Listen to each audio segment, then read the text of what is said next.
Hey everybody, just want to give you a quick tour of my Tropheus Ikola colony tank.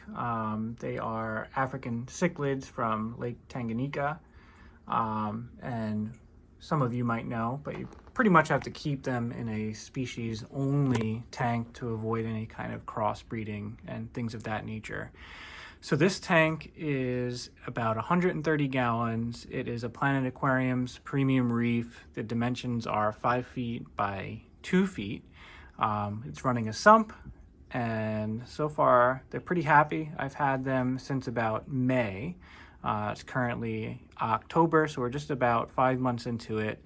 Some of them are starting to color up real nicely, and they seem to get along for the most part. Of course, they have their territories and things of that nature.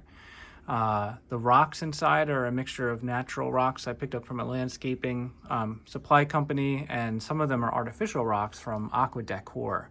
All in all, I think the scape came out pretty good, using a crushed coral substrate to help with buffering the pH. As you know, they like hard water.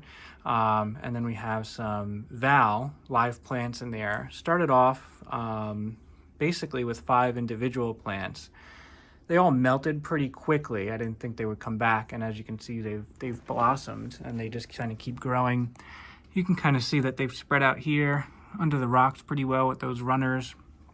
Biggest kind of over here in this corner, and you can see that there's some coming up. These fish are always looking for food. They eat really well. They'd probably eat all day if we were able to do that. And then up top here, have some devil's ivy.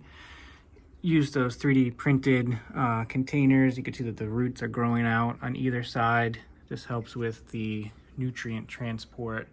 And these things are starting to grow nicely at this point now. You can kind of see that they're growing some new life, and they're coming over the crates here. And basically this is just cheap egg crate on top. I didn't have this initially, but one of the fish jumped out over a weekend. This is at my office. I came in, unfortunately, and found them on the floor. And didn't really feel like spending $800 something on a custom one, so this works well enough. And I just cut it up with some Dremel and scissor and all that kind of stuff, so it fits. I have the auto feeder here with the flakes, and that keeps them pretty happy. But they spend most of their day munching the algae off the rocks and the glass, and as you can see, they keep it pretty clean, which is great, and they're overall a lot of fun to watch. So just to show you my sump setup. So really wasn't too happy with the filter stock, so I've more or less just put some filter floss in the holes there, and it's easy to replace, super cheap. Over on this side in the media basket, I just kind of have some more biomedia, and I do run carbon, but I'll probably stop.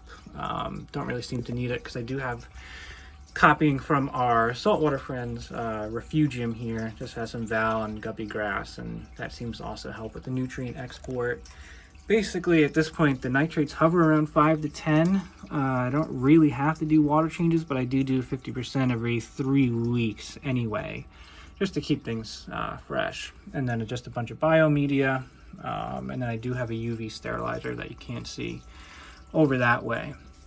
The water, I do use RO water, and then I buffer it with the Fritz cichlid buffers, and I get the pH where it needs to be.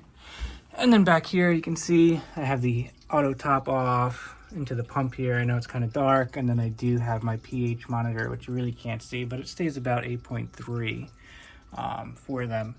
So just a quick little tour of the tank, and hope you guys enjoyed it.